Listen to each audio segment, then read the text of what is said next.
ரஷ்யாவுடன் வர்த்தகம் செய்தால் எந்த நாடாக இருந்தாலும் கடுமையாக தண்டிப்பேன். அமெரிக்க ஜனாதிபதி ட்ரம்ப் மிரட்டல். 500% கூடுதல் வரி எனவும் எச்சரிக்கை. ரஷ்யாவுடன் வர்த்தகம் செய்தால் அது எந்த நாடாக இருந்தாலும் கடுமையாக தண்டிப்பேன் என்று அமெரிக்க ஜனாதிபதி ட்ரம்ப் எச்சரிக்கை விடுத்துள்ளார்.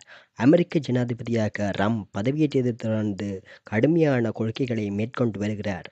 அமெரிக்கா முதலில் என்ற கொள்கையை முன்வைத்து பிற நாடுகளுக்கு பரஸ்பர வரி விதித்தார். மேலும் உலக நாடுகளிடையே நிலைவரும் மோதல்களை நிறுத்துவதாக கூறி வர்த்தக தடை, வரி விதிப்பு என மிரட்டி வருகிறார். 2022ஆம் ஆண்டு உக்ரைன் மீது ரஷ்யா போர் தொடுத்ததைத் தொடர்ந்து அந்த நாட்டின் மீது ஐரோப்பிய நாடுகள் பொருளாதார தடை விதித்தன. குறிப்பாக ரஷ்யாவின் மிகப்பெரிய வருவாய் ஆதாரமாக உள்ள கச்சா எண்ணெய் வர்த்தகத்தை முடக்குவதற்காக பொருளாதார தடைகள் விதிக்கப்பட்டன. அமெரிக்க ஜனாதிபதி ட்ரம்ப் இதற்கு ஒரு படி மேல் ஏறி ரஷ்யாவிடமிருந்து கச்சா எண்ணெய் இறக்குமதி செய்யும் நாடுகள் மீது அதிகபட்ச வரி விதித்தார்.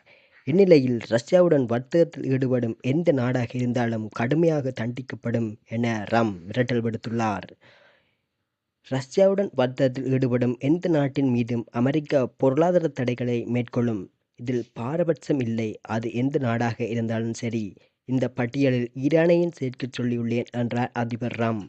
குடியரசுக் கட்சி செனட் சபை எம்பி லிண்டே கிரஹாம் அமெரிக்க பாராளுமன்றத்தில் ரஷ்ய எண்ணெய் இறக்குமதி செய்யும் நாடுகள் மீது 500% இறக்குமதி வரி விதிக்கும் வகையில் புதிய பிரேரணை தாக்கல் செய்தது குறிப்பிடத்தக்கது.